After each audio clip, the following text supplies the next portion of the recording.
हिंदी और उर्दू के नए नए शब्दों को सीखने और उनका शुद्ध उच्चारण जानने के शौकीन लोगों के लिए आज मैं बताने वाला हूं एक ऐसे शब्द के बारे में जिसमें अगर आप एक नुक्ते यानी कि एक बिंदु यानी कि एक डॉट को लगा दें या हटा दें तो कैसे अर्थों के अनर्थ हो जाते हैं। सलाम हिंदुस्तान दोस्तों, मैं हूं मोइन शम्सी और यह चैनल है आपका प्यारा माय हिंदी माय उर्दू।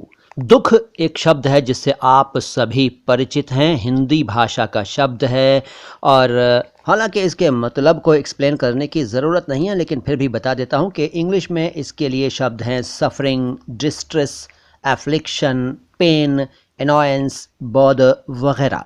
अब इस दुख शब्द को अगर आप दुख कर दें, दुख यानी ख के नीचे नुक्ता लगा दें तो दुख बन जाएगा, दुख। और दुख फारसी भाषा का शब्द है, इसका अर्थ है बेटी। जी हाँ, ये मत सोचिएगा कि बेटी को तो दुख्तर कहते हैं, बिल्कुल सही बात है, बेटी को दुख्तर कहते हैं फारसी में, लेकिन उसी दुख्तर का शॉर्ट फॉर्म है दुख और बेटी को फारसी में दुख भी कहते हैं। इसके अलावा पानी में उगने वाला एक पौधा भी दुख कहलाता है जिससे चटाइयाँ बनती हैं, दुख।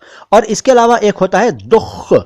दुख देखिए, डबल खे यानी खे पर तशदीद, यानी हिंदी में लिखें तो आधा ख और पूरा ख, दुख।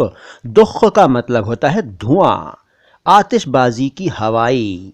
तो ये हुए दुख और दुख शब्द।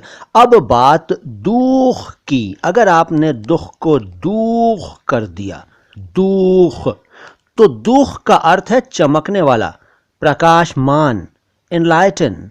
और इसके अलावा एक तरह की घास भी होती है जिसको दूख कहा जाता है। तो इस तरह से आपने जान लिया कि दुख दुख है, दुख दुख है, दुख दुख है और दूख दूख है। इनकी वर्तनी पर तो ध्यान आपको देना ही है, साथ ही उच्चारण पर भी ध्यान देना है। तो मुझे यकीन है आपने आज कुछ नया ज़रूर सीखा होगा। इसी तरह से सीखते रहिए और देखते रहिए माय हिंदी माय उर्दू। और अपनों का ख्याल रखिए, अपना भी ख्याल रखिए, घर में रहिए। ज़्यादातर आजकल बहुत ज़रूरी है कि आप घर में रहें और खांसते वक्त, छींकते वक्त ख़ास ख्याल रखें और उन सभी रूल्स का पालन करें जो बताए जा रहे हैं हम सबको। खुदा आपको, मुझे और सबको, सारी दुनिया को तमाम परेशानियों से बचाए। कहिए आमीन। सलाम हिंदुस्तान।